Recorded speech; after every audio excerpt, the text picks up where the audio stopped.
Hello, welcome to RT Magazine, a show about Middletown High School, its students, and the community. News about you and for you. I'm Mallory Beck. This week's show is brought to you by the D. Buchanan Studio of Dance. Come dance with us. Oh, yeah.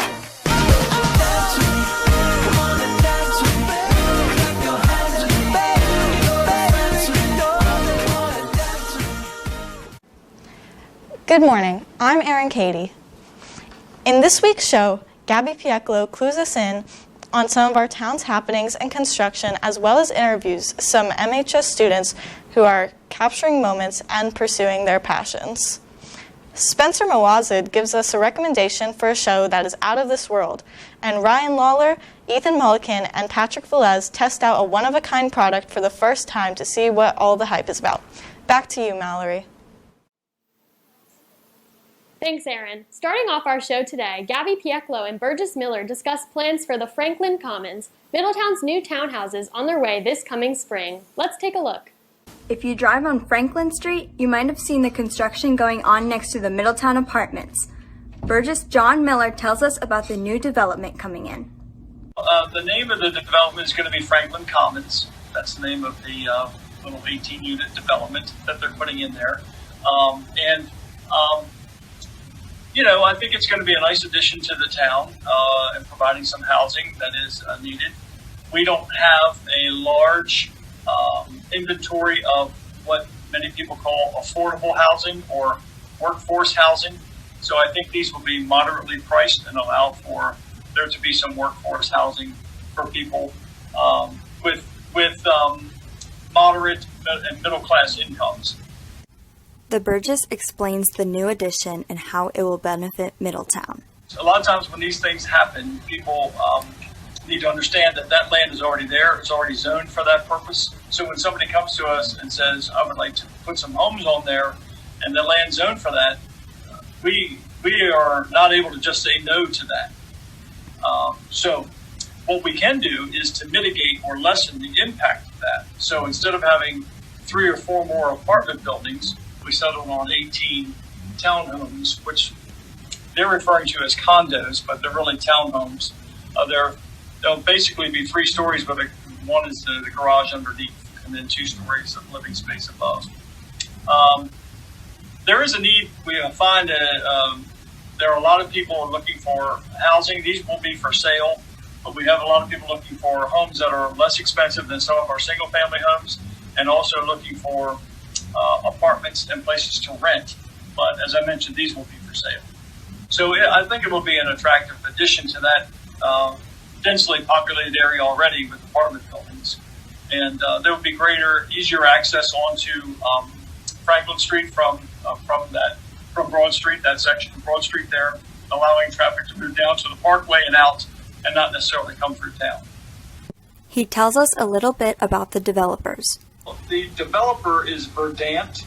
They have done some work in Middletown previously, so we're familiar with them. He gives us some understanding of the construction layout and timing. They've started out, they've graded, and they seem to be ready to begin to do some work on putting in foundations for the 18 units. So I think 5 of them will face Franklin Street, and the other 13 will be on the interior of that, and back up to the apartment buildings. They're in the process now. I think when it's finished, we're talking probably spring, April, May. This development will also have a small special feature. There is some what we call parking lots that have a permeable surface, which means it's not all going to be just blacktop. There are surfaces there that will allow the water to sift down through into the ground. We don't have a development like that, and there's some parking spaces that will have that, and that's a nice feature for us as far as stormwater management.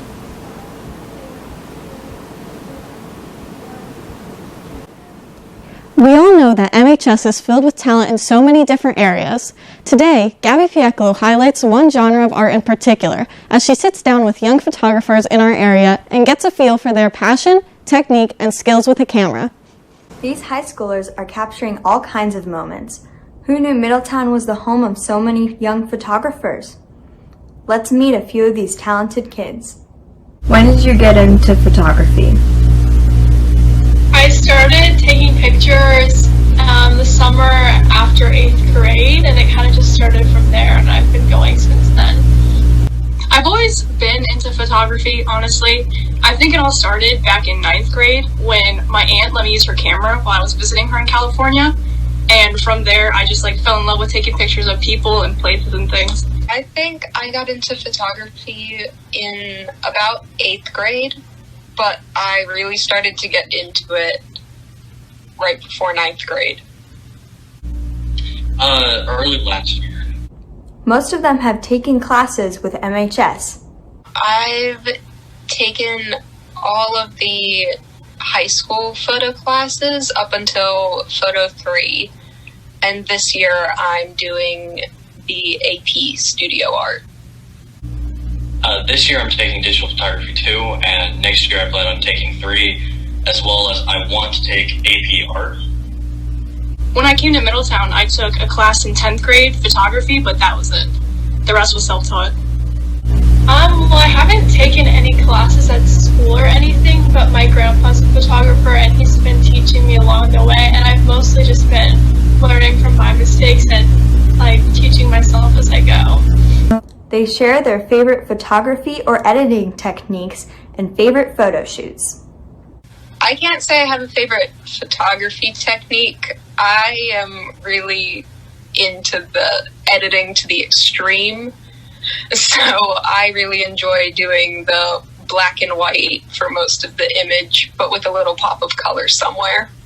I've done a lot of really weird things, from making someone climb a tree in a prom dress to playing in the snow, so I can't choose a favorite.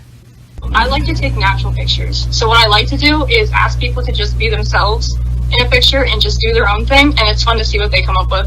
I think my favorite at this point in time was probably with my friend Miranda. We went down to a beautiful waterfall place, and we just took pictures and we hiked around, and we just got to see, not only did we get to see really pretty photos and scenery, we got to see this gigantic waterfall, and it was just so cool just to travel and take pictures. I really like messing with depth of field and making it so the background's either all in focus and everything's up close is blurry, or the inverse. Pretty early into digital photography 1, we did the look within photo shoot, and I really liked that one, as well as I ended up winning 2nd place in a competition with that photo. There's so many things. I think my favorite thing to do is to have someone in the back and blur something in the front of them. Especially, I've done a few blossom photo shoots or things with leaves in the fall.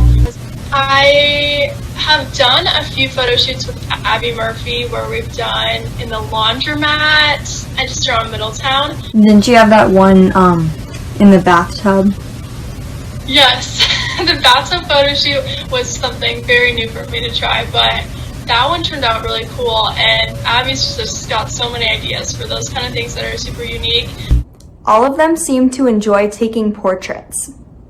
I really like taking portraits.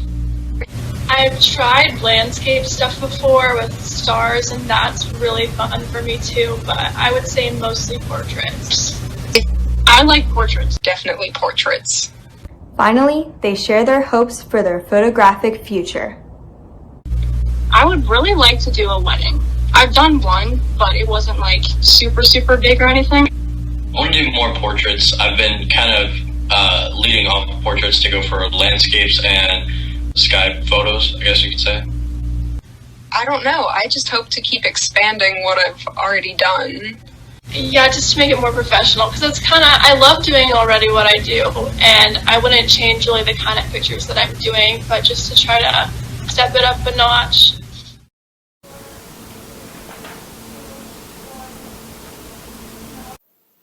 Star Wars is a classic series that has been beloved by many. With the goal to push out new content for its fans, a new series, Mandalorian, has taken the hearts of the viewers and just pushed out a season 2. Let's go to Spencer Moazed with his opinion on the show. With Disney dropping their formula of releasing a new Star Wars movie every year, they've instead elected to make more Star Wars TV shows, which are releasing on their new streaming service, Disney+. With The Mandalorian TV show's first season being a big hit, I'm here to recommend you go watch The Mandalorian Season 2, which started releasing episodes in November. Each season of The Mandalorian only has 8 episodes, but they're extremely bingeable in half an hour each. While Star Wars usually followed a set of characters that were trying to save the galaxy, The Mandalorian instead follows a lone Mandalorian who does bounty hunter work to keep his ship up in space. When the Mandalorian finds a baby from an alien species he had never met before, he sets up on a journey to find a Jedi, to take this baby and train him to also become a Jedi.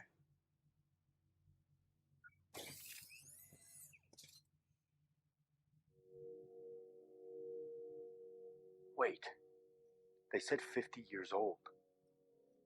Species age differently. Perhaps it could live many centuries.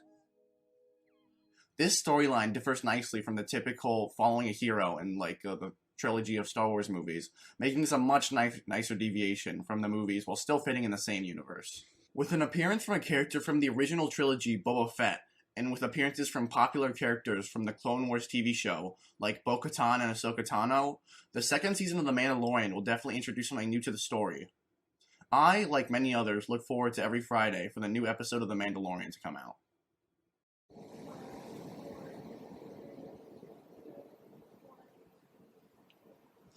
It's finally the holiday season, which means it's time to bring out all the fun and festive flavors.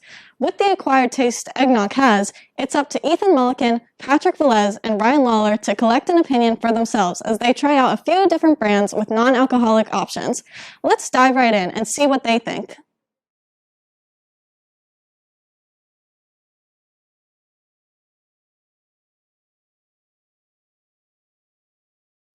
In honor of the holiday season, we decided we were going to try some eggnog. I myself have only had it once, and I'm here with Patrick and Ethan who have never had it.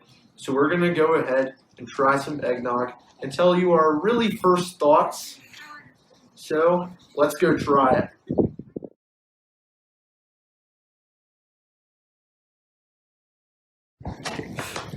It's a little cold out here for your weather forecast. It's very windy. I feel like I'm about to be frozen, but let's just try some eggnog. Oh, yeah. Delicious.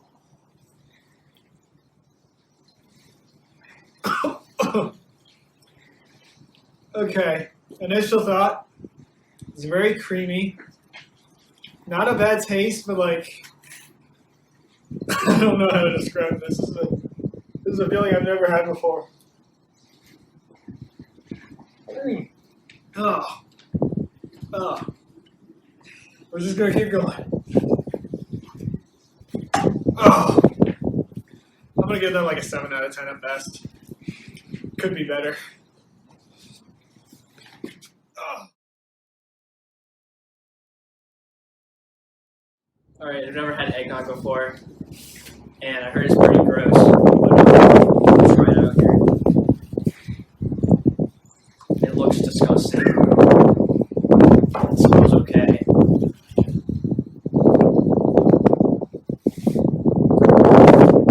It's actually not bad. I got some kind of holiday one from CVS, and it tastes like cinnamon.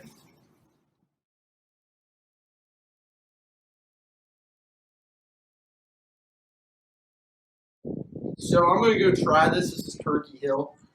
Turkey Hill is a pretty good company. Makes some pretty good, products. But, I had this a while ago, when I was in, 5th or 6th grade, and I thought it looked good.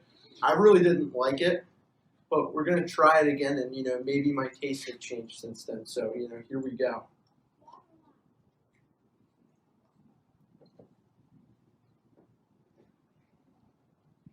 It's all right. I mean, it's like drinking egg yolk, but it's got a little bit of a cinnamon taste to it. But I don't know if it would be my first choice. So I'll give it a 8 out of 10 or something. It's nice and festive. You only have to have it once a year, but it's all right. I'm not super grossed out by it. So we all tried our eggnog. I thought it was okay. Something you can have once a year, but really not something that I would personally enjoy. Ethan? Not a horrible taste, but just too creamy for my liking. Patrick? Yeah, I didn't think it tastes terrible. I just don't like the fact that it feels like snot. Yeah, so I say we all have relative around opinions of it's okay, but sort of negative about it. I don't know what you all think at home, but I hope you all enjoyed, and happy holidays. Happy holidays. Merry Christmas.